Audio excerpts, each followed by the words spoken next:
Recording. Hello and welcome to another episode of the Winging It podcast with myself, Nigel. Hi, Mr. Winging It F1 podcast. Hello and welcome to another episode of the Winging It F1 podcast. Hello everyone and welcome to the Winging It F1 podcast. Hello everyone and welcome back to the Winging It F1 podcast. Hello and welcome to the third episode of the Winging It F1 podcast with myself, Nigel.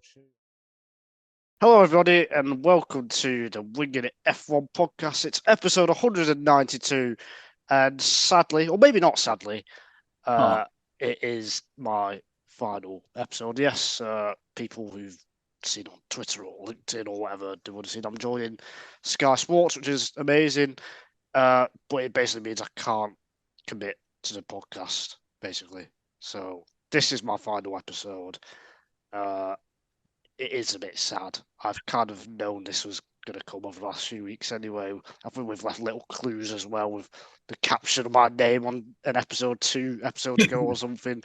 Freddie with a very like high IQ tweet about Sky Brown or like skateboarding that was meant to be Sky Brown, that kind of thing. It was very clever. Anyway, but yeah, this is my final episode. So that's it. I'm off now. No, I'll stop. Yeah. I don't know what else to say, but yeah.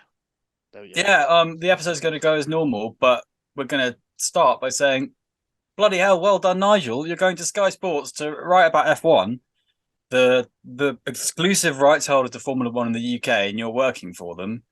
That's fantastic, mate, and we couldn't be happier for you. Obviously, we're sad to see you go. You were sorry.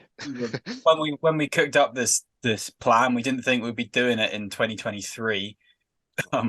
And here we are.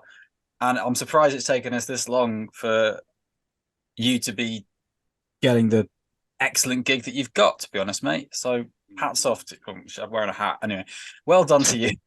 I'm not taking the hat off. But it's really fantastic and genuinely so well deserved. And yeah, they're lucky to have you.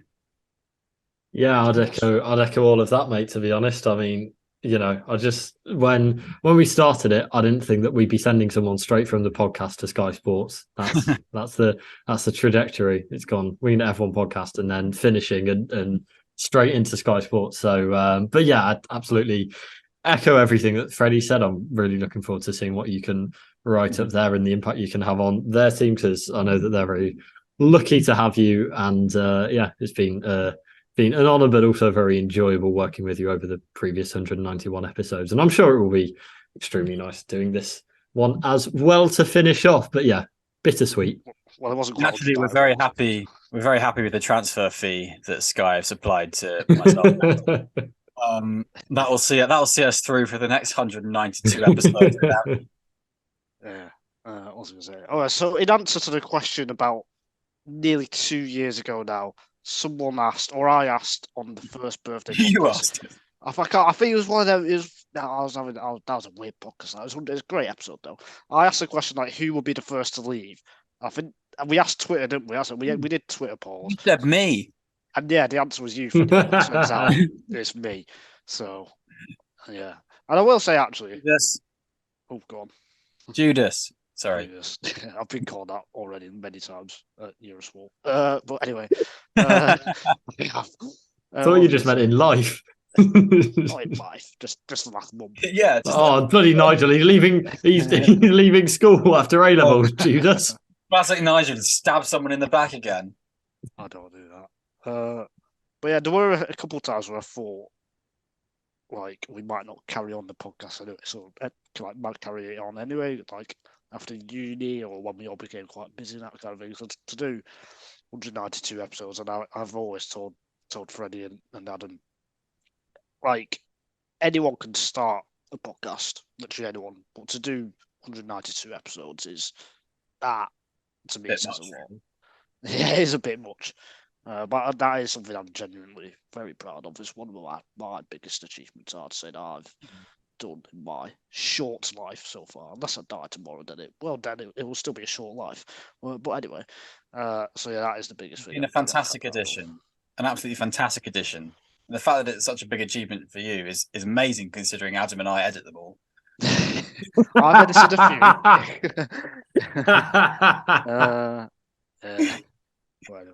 Right. Let's talk F1 for a bit. We can come back to our this at the end. Red Bull have been kind of making a bit of noise about Nyck de Vries. Helmut Marko says Daniel Ricciardo is not an option, and I think he's been saying that to German and Austrian media, but there have been rumours that Ricciardo could take the seat mid-season if de Vries doesn't improve, but Helmut Marko has been saying it'll be Liam Lawson, who's doing very well in Super Formula, or Iwasa in F2, who's did really well last year and he's still doing okay this year as well. Freddie, what are your thoughts on this situation?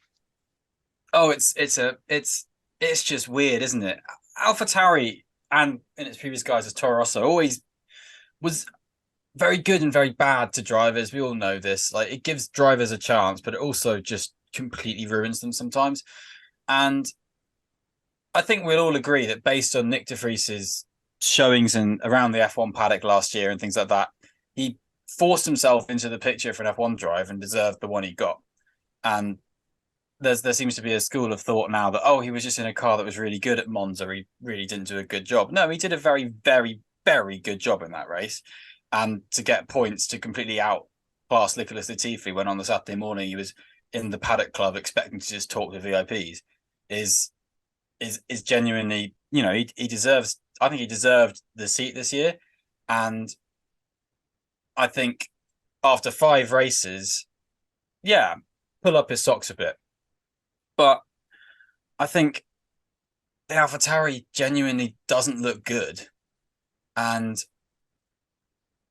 I think, I think he deserves that bit of slack. We've been talking for years. We've seen loads of drivers take a bit of time out. You look at Fernando Alonso took a bit of time out, said it would take me quite a few races to get back onto it. And it did take him a few races to get back onto it. You see that with loads of drivers going to different teams.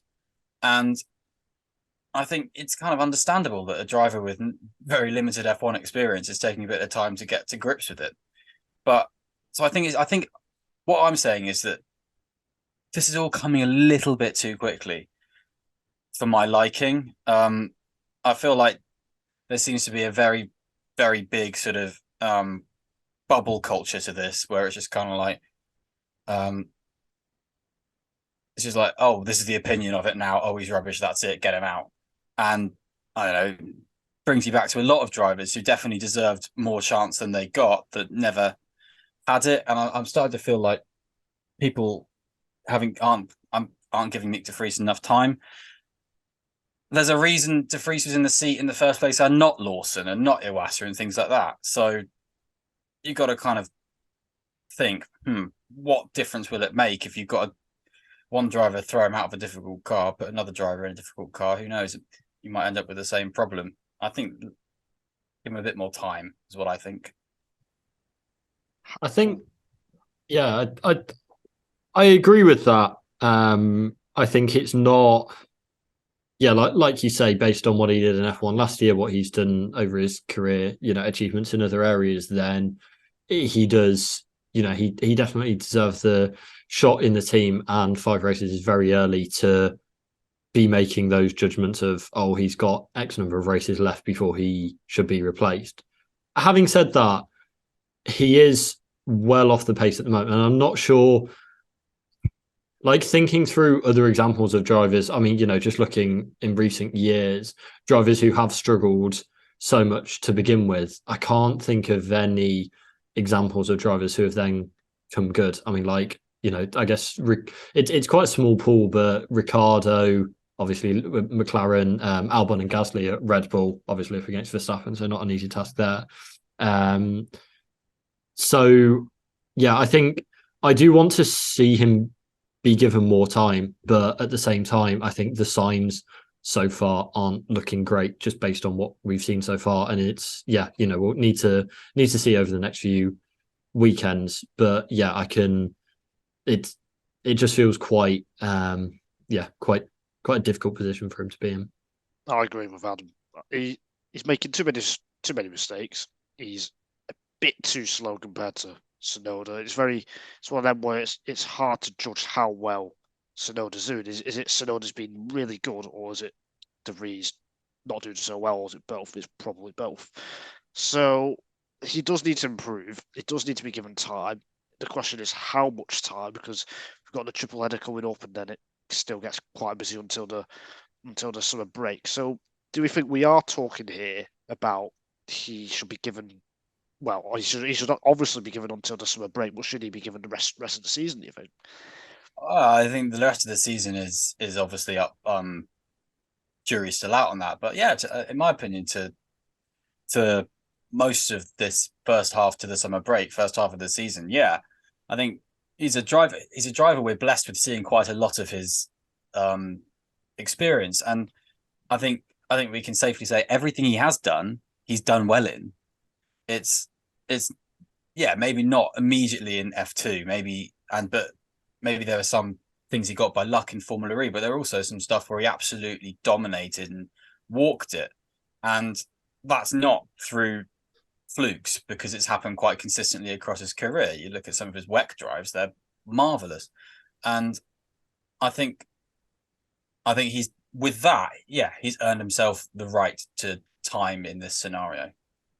Yeah, I think I definitely don't hold it against Red Bull for, you know, questioning whether he is the right driver to see out the season. That I think what I'm really not a fan of is the way it's been so public and the way it's out there. You know, he just doesn't need that. He obviously, there's, you know, the pressure of F1 and any professional sports person at any level is just so much better at dealing with that pressure than anyone who isn't in that scenario. But at the same time, you know, there's a difference between having that internal pressure in the team and knowing that you've got to do your best each weekend versus having that being one of the main talking points, or, you know, we're leading the podcast with it, you know, the main talking point in F1.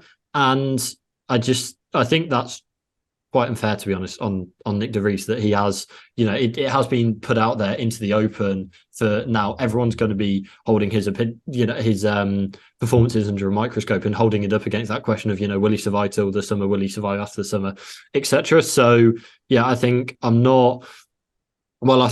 it's definitely, I definitely don't think Red Bull should just be saying, well, you know, we're going to be seeing him out for the rest of the season regardless, because it is, you know, it's a valuable seat in F1. They've got lots of drivers who could take that, and it might get to the stage, you know, where it's doing Nyck de Vries more harm than good to stay in the seat, but also, you know, where you can bring other drivers in and give them that opportunity that they also deserve. But I think that should have been an internal conversation and stayed internal rather than the way it has come out. But I don't know if I should say this, but I'm going to say it. Fuck it. I think, well, the problem with that is the media. Like, because the reason this has come up is someone has asked a question to Helmut Marko, or do you think Nyck de Vries should say how's he performing? So it comes from that question. But I also think it's you can't blame the answer for the question being asked. No, but what I blame is this is the way the world's come. Everything's become so short term, in a way. Yeah, so, I don't think that's the media. So you're blaming the world. I'm blaming the world, yeah. I think you can blame AlphaTauri for that then. If you're talking short term, then you look at the way de Vries came on AlphaTauri's radar, did one drive, bam, oh yeah, let's sign him then. You can blame AlphaTauri for that. No, what I'm blaming is short-termism. These questions are coming up because of fan reaction to de Vries. So then inevitably, you know, questions will be asked by the media. And then when AlphaTauri or Red Bull answer them, whatever Red Bull says, you can say it's the world now. I think I agree it's a bad thing, but I think you look at so many drivers who people just throw away and just say, oh yeah, no, that driver was rubbish. Like, I don't know, Brandon Hartley, Sergei Sorokin. You can go like Kubica in 2019. You can go through loads of them who all of these drivers showed really genuine good performances, and their deficit to their teammate was exaggerated to such a degree that people then just cast them as essentially a villain of the piece. And I agree. Way, and I think that's what's happening here, and I think I agree.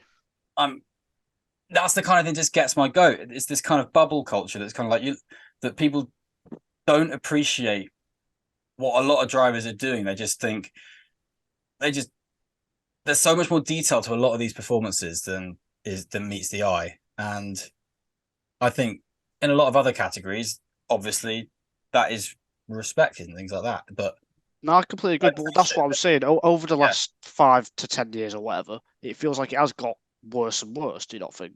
I don't think it's got worse. I Because, think like, given the recent examples that you just said. yeah, they're recent examples just because that's recent history. But I'm sure you could come up with some examples historically. I mean, Flavio Briatore, and any driver who worked for Flavio Briatore wasn't given time. Things like that. You can go back and back and back. Michael Andretti, everything he's done was fantastic, and unfortunately, didn't work for him in F1. And everyone now he's remembered as a failure, but not as one of the best IndyCar drivers of the 90s. Yeah, I don't know. Sorry, I'm trying to think of the way to describe it. I guess it all comes down to perception, doesn't it? But I just feel that is how most people are. They do look at things short term, I guess. That's one kind of. I agree with you. I think the short termism is a big part of the problem here. Yeah, Adam, I think you were going to say something. Yeah, I was just going to bring it back to De Vries really after after the kind of more existential debate. I think like ultimately it comes down to this is the problem he has as a 28-year-old driver. I mean, like I said before, I think there is that precedent of drivers struggling to this extent early on, and there's not really that I can think an example of where it has come good after that. But you know, like Albon got another chance at Williams, for example. Gasly was able to go back to AlphaTauri, and Ricciardo's still around the grid now. Whereas De Vries coming in as a 28-year-old F1 rookie was always going to be up against it, and it is really his one shot. And don't get me wrong, that's more than a lot of drivers get in the first place. So he did get that in the first place, where it looked for a long time that it would be extremely difficult and that it would really take a miracle for him to get onto the F1 grid. And he has got that, but he's not going to get that time to bed in and be given, say, 3 seasons like Tsunoda has, for example, where he's had that time to learn, and now we're seeing the fruits of that. I think it's it was always going to be a risk of the situation that De Vries was in and the age that he was, that it was a pretty all or nothing situation going into the season. That begs the question though, Albon being given a lot of time, a lot of chances, and eventually like coming through on that and performing well now, and Tsunoda as well, given a lot of time and again coming through now, performing well. That then begs the question: why not follow that example and give as much time as possible? Because those guys are younger. Yeah. So what if they are younger? It's the category, surely. But I think when you're younger, you have that time to develop. Like when you're 28, that's kind of meant to be the prime of your career, really. An F1 race, though, is always the same time, isn't it? It's the same seat being used in F1. I don't know if I feel like that kind of doesn't really hold that much water. You could say you're just putting them in F1 too young. Yeah, but then if you look at Tsunoda and Albon, those examples quickly. Tsunoda, on his debut, he was amazing. Albon at Tony Ross on his debut. Yeah, not this season. In Monza. This season. This season, on his debut, out qualified, but no, I mean, this race season, De Vries has out qualified Tsunoda once. Okay, so he's shown something at least. Yeah. It's not like he's been absolutely smashed out of the park. But in Tsunoda's case, he was very impressive on his debut. Then yes, after that, it fell to bits. He always had that pretty much 16 races, I'd say. Yeah, no, yeah, I did. But like, with him, then he was coming in off like 4 years of racing cars or something like that. Like he's coming off a much. There's that potential to grow, and there's that time where you're not seeing, or what they've shown before, they can still grow from that and grow in F1. Whereas with De Vries, you give him 2 years as he's into his 30s, and then it's like you're already then that's middle age for F1 drivers, and it's not coming to the end of middle age really. So I think it's just the way it is. Like teams are always on the lookout for a younger driver and younger drivers to come in, because that's where they hope to find the stars, and that's where they see the most potential there. So with De Vries coming in so late in his career, with, a bank of racing that has impressive parts in it, but isn't, the absolute stellar things that you see from some junior drivers as well, then I think it's that, it's the difficulty that you have when you're coming at that age, because you are only going to be given one shot, and the drivers who have been given that other shots have been a lot younger, and then they've been able to make good of it further back. And that's my point, is that why should one shot for a younger driver be given loads more slack than a shot for an older driver? I just think when you look at it from that side of it, you could say Tsunoda had some really good points, but it was nothing outrageously stellar if you think about it, when he didn't win any championships and got into the F1 seat. And you could look at that. You have more room to grow if you're 20. But we don't know how much room he has to grow. De Vries only had 5 races as a Toro Rosso, as an AlphaTauri driver. Like, if you give him the 2 years that Tsunoda's had, then we can see, oh yeah, there was that room to grow, or no, he just was completely out of his depth straight away. You can't determine if someone has room to grow before you've given them the time to show the growth. But surely, naturally, if you're younger, you've got more chance, because that's a sport. I know, but that's also like a generalization, isn't it? I mean, yes. Then how many F1 drivers can you name in De Vries' situation who have then gone on to? I know some haven't been given the opportunity. Yeah, I think some haven't been given the opportunity, but I think it's the wrong era to bring in to talk about Damon Hill, who started in his 30s and won the championship. But I think it depends on how modern you think the 90s was in comparison to F1. I don't really know. I think that's a wider debate. But I think that's not really an easy conversation to have, because the chances haven't been offered. Whereas this is now offering a chance. It's a chance to see that, rather than just closing the door immediately. Treat it like a rookie, not like, because he is a rookie. Don't treat it like, like he's should be walking it straight away, because then everyone would just hire drivers who are at this point in their career, surely.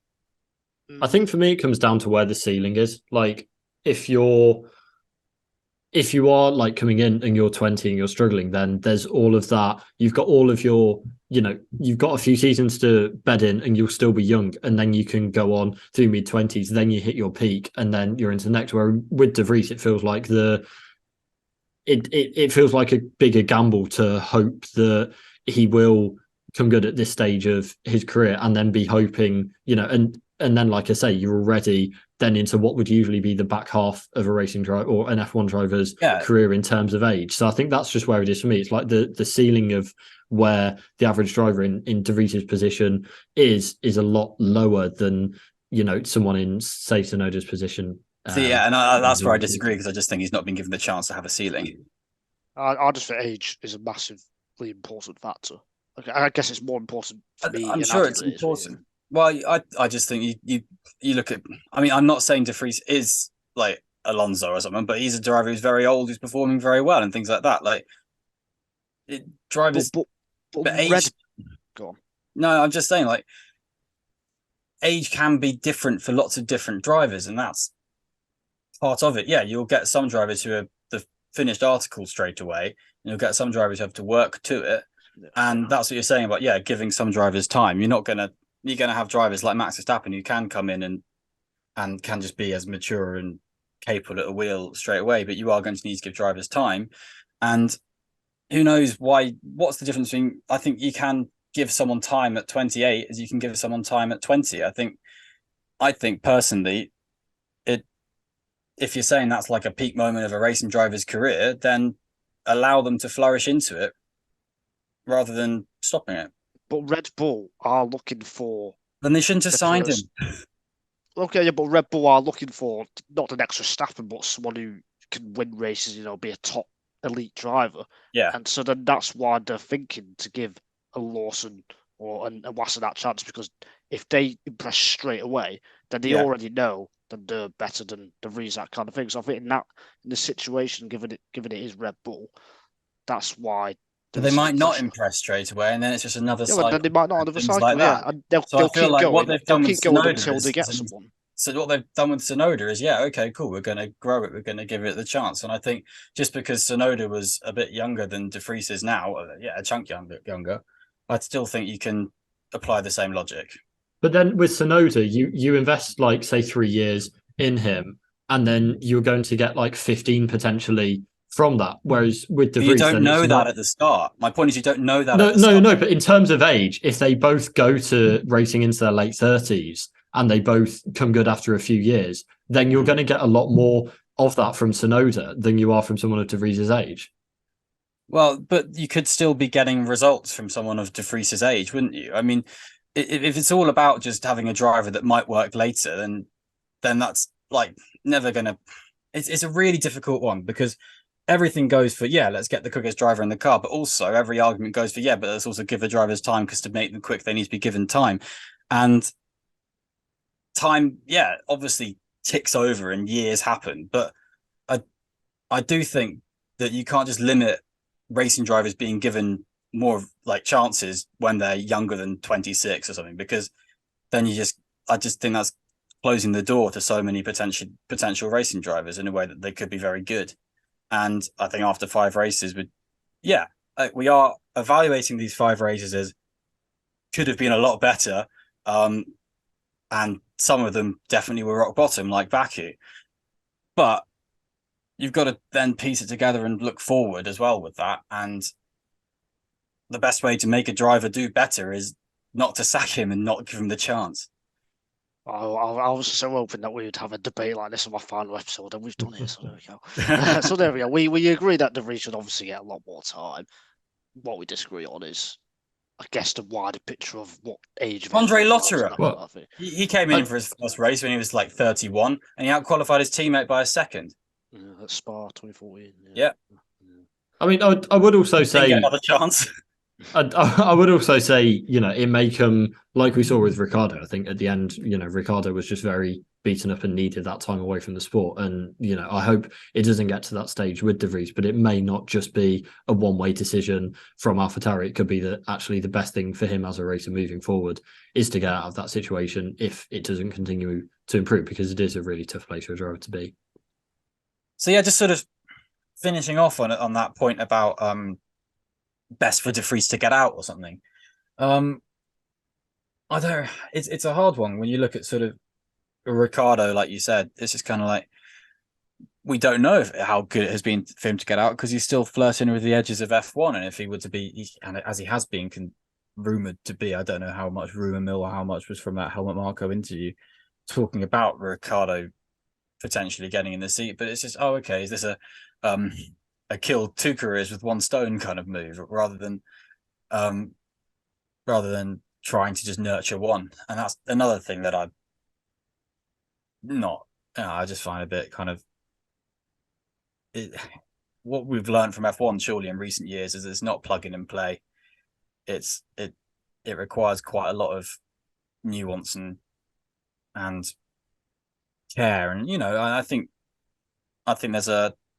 there is this statement to be made about adaptability of drivers and things like that, but I think you can learn from sort of it's a rough example, but from MotoGP that people can only be so adaptable for things, and if you've got loads of natural talent, you could just about do it, and all the other really, really good people still can't. And I think that was the issue Ricciardo was in, and there's every chance that could be the same in AlphaTauri, that because Tsunoda's got used to it, he's fine, and no one else would be.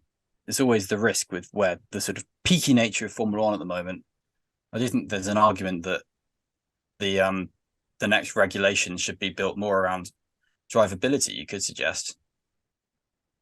I think it's also like the nature of having 2 drivers in a team is where one of them is a question mark over where exactly they're at. Then it becomes, is it the AlphaTauri is really good, Tsunoda's doing average, and well, not really good, but is it the average, kind of where Tsunoda is driving it to is the kind of average performance of it, and De Vries is really far behind? Or is it that it's where De Vries is, it's a really, really awful car and Tsunoda's just driving out of his skin? Or is it somewhere in the middle? Like the kind of consensus, or what we've said is that it's likely to be somewhere in the middle. But whenever you've got the kind of lack of variables there, then it's always going to be difficult to ascertain that and find that. And I think like kind of ending, I guess, my input onto this where I started it, then it is it is still a wait and see for De Vries. Yeah. We'll come back to this, Adam and I, in a few weeks, I'm sure. Yeah, Nigel won't. Well, he will on Sky, so check that we'll out. still text Nigel about it, and he can. We can tell you his opinions that will. I thought you was going to start talking. Freddie will still text Nigel about this and ask his opinion. Yeah, not in our group chat. That's just me and Adam now. It's not a group. Can you have a group of two? Yeah. Yep. It's a pair of them. Remember we kicked you out last week, if you remember. You kicked me out before as well for other reasons. Yeah. Yes. Anyway, Imola. Imola. That is this weekend. Yeah. The first of 3 races in a row. The European season's properly starting.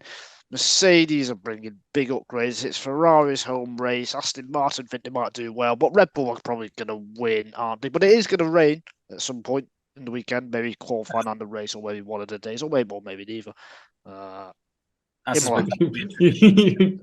You've just described every possible outcome there. Well, not every possible outcome. I can carry on, but I'm not going to because I'll be here forever. Well, I mean, Freddie, you're excited. Why has the rain become a thing for Imola? This is going to be like potentially the 3rd visit in a row to Imola where it's rained, and I'm not against it. But I mean, it's no secret. I've said it on the podcast before that I love Imola. I think it's fantastic. I think it's a gorgeous racetrack. I think F1 looks fantastic there, and I think in the dry sprint race last year we had a cracking race, and in the wet, in 2021 we had a brilliant race. So I think it's old school. It's cool. It flows well. It's nuts, and it's the best track of the season so far for me, and I am excited because it's Imola. It's Imola. Oh, yeah. Proper racetrack. Like Fred said, old school. If you make a mistake, you'll go in the gravel. You'll go in on the grass. You can make more mistakes. Make fewer mistakes on this track than you can on some of the street tracks you've just been to. Yeah, no, exactly. And just like the little bumps and the curbs and the flow of the middle sector, it's absolutely stunning. I think yes, it is a bit difficult to overtake. The main place is the first chicane. That's Formula One. Yeah, but yeah. Sorry, Nigel. I'll stop saying things that will get you in hot water. Shut up, Adam. You weren't a fan of Imola, were you initially? But now you are ish. No, not initially, and I've probably come on quite a journey as a more generally as an F1 fan and journalist instead. So, but yeah, it's definitely won me over since it came back to the calendar. Obviously, like growing up, having never seen live racing there, it's quite hard to disassociate it with the events of, Ayrton Senna and Roland Ratzenberger's passing. So, that is just what it always was to me, and since it has come back to the character, then it's grown into so much more. And yeah, I think even though the wheel to reel racing there, or the ability to overtake isn't there, I think there's always there's always the potential for strategy to come into play, which is what I really like about it. So and it's just it's a stunning location. Yeah, but it's not. It's wet. It's always wet. So yeah. And yeah, like I say, stunning location, especially in both autumn in 2020 and kind of full spring where it has been the last 2 years. So yeah, and if is the forecast is it wet forecast both days? Did you say, or just for the Sunday? 3 days so far. Looks like it's a wet forecast for the whole thing. When was the last wet qualifying? In the been a while. Silverstone last year? Has it been more since? Brazil. It was Interlagos. It's drying out, wasn't it? Yeah, but it was wet. Does that count? That's not proper wet. Yeah, I'm with Nigel. And Nigel is the connoisseur. I'm trying to go through the races, man. USA, Mexico. This is live, not live. This is recorded thinking. You're watching all the. Yeah, while he thinks, I'm going to say a point I make about Imola, which is I think it's a track. Singapore. Great. I think it's a track where greats come to the front quite a bit, and you've got I think how many? Michael Schumacher, I think, won at Imola. I want to say 7 times. I think Senna's won there 3 times. Prost's won there 3 times. Alonso obviously did incredibly well there in 2005, in one of the best Grand Prix of that decade, and it's just a joy to watch. So the best in the world throw a car. No, but I mean, say throw a car around, but pinpoint precision of balls and pace. Yeah, it's like it's kind of like Monaco in that. Yes, we know Monaco there'll be very little overtaking. Obviously, in Imola, it might not be much as well, but the qualifying aspect is incredible. I mean, 2021, we saw one of the closest qualifying sessions in the last 10 years, I think. At one point, Norris got polos on the front row, and then they went off track by a tiny bit, and there was very little separating the top 8 or so in Q3, I think, in that year. So it's just a brilliant track. It's Italian as well, which always helps. There's something about Italian tracks and Italian motorsport. Italy. I agree with that. Italy. Yeah, best exactly.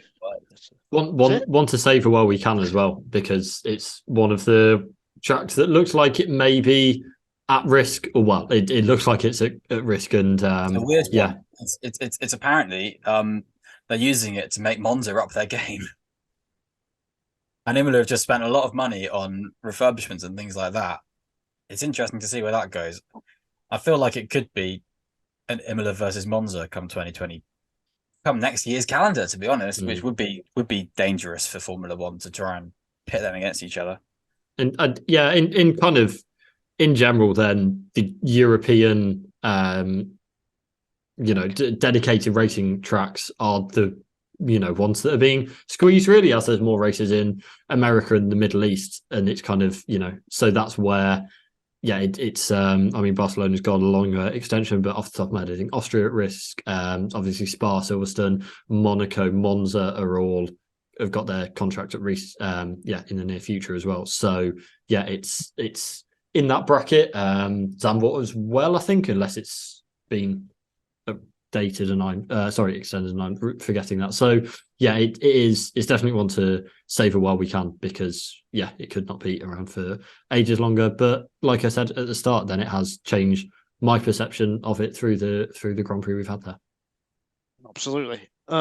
Mercedes, their upgrades, how important do we think it is for them to work in terms of the rest of the season and how that goes? Do you think what happens this weekend will kind of set the tone for them, do we think? Yeah. We don't really know. We need to see what they bring. Right? New floor, new suspension, new I can't remember everything. Well, I think this will be the biggest one. If this is the start of sort of a B concept for them, then we'll see. But I think it depends. It could be, like you say, a new start and unlocking side of their car, which I'm struggling to think of a car that's been a sort of mid-season upgrade that's just unlocked so much for a team. But we'll see what they can do. It might give them a load of potential for later in the season. I think this is all unfortunately going to be wait and see come summer break for how well this does. I don't think it's going to be immediate. Yeah, I'm in the same boat, really. I think it's it could be that they go fantastically in Barcelona as a knock-on of these upgrades, but we don't see the best of them this weekend, and maybe not next weekend either in Monaco. So I think it's important in the long run that they do have some benefit, firstly, to the team, that it shows they're going in the right direction and that it gives them a basis to build on. But I think in terms of, I'm not going to be throwing their whole season down the pan if they don't have a great weekend in Imola either, especially as, the weather conditions as well can play havoc. So, I think, I'm not going to be too short-termist around it, but they will want to see some improvement immediately. If it is dry, though, which I don't think it will, but if it is dry and on the data they can see that the upgrades aren't working, then for me they can write off the season after that. I know it'll just be one race, but if they've got all the data, what is writing off the season? If they see they're not working, they do still have a car that's got a podium this year. Yeah, I would say it won't be winning races. I'd say. Okay, yeah, fair enough. But Adam, you asked me a question. Right off. Well, it's just like, what do you mean by writing off the season? I mean, they're not, they're don't bring any more upgrades and build a completely new car for next year because of the budget cap. They can't do that this season, so they'll have to do that at the start of next year. some of that will be, using or trying to use what's left of the season to build that direction for next year. But if they can see a fundamental problem, which it looks like there is with the car, then they'll have to build a completely new design, and they'll have to do that next year. Well, yes, obviously. So that's what I mean by that. Well, yeah, that's always the case, though. Upgrades can fail and upgrades can work, but I do think they're not. They've got to give it the chance to see how it goes, and then to see what unlocks it, because they've obviously feel like they've hit a ceiling with what they've got, so they're looking at this going, okay, this might unlock more. Let's see it on track and see what we can unlock following that. It's not a decision you will make immediately. You're not going to run it on track for 5 laps and go, oh no, we actually can't develop this. I think that's way too binary for the way any of this works. Go on.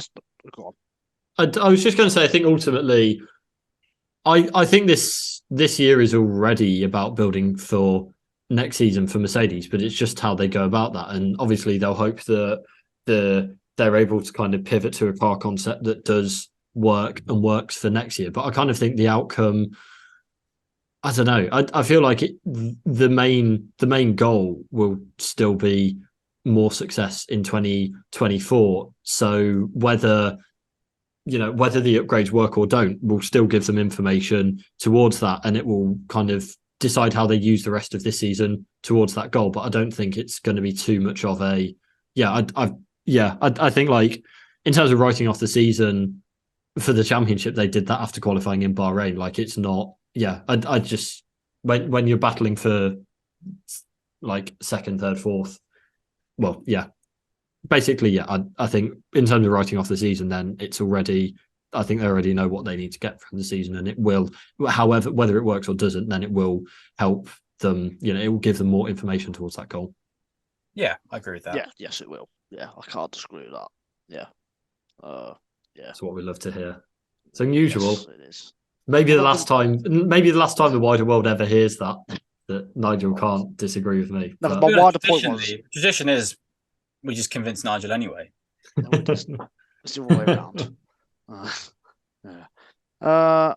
Do you think Red Bull are gonna dominate regardless in any conditions? No, I think they're going to be really bad and they're going to be last.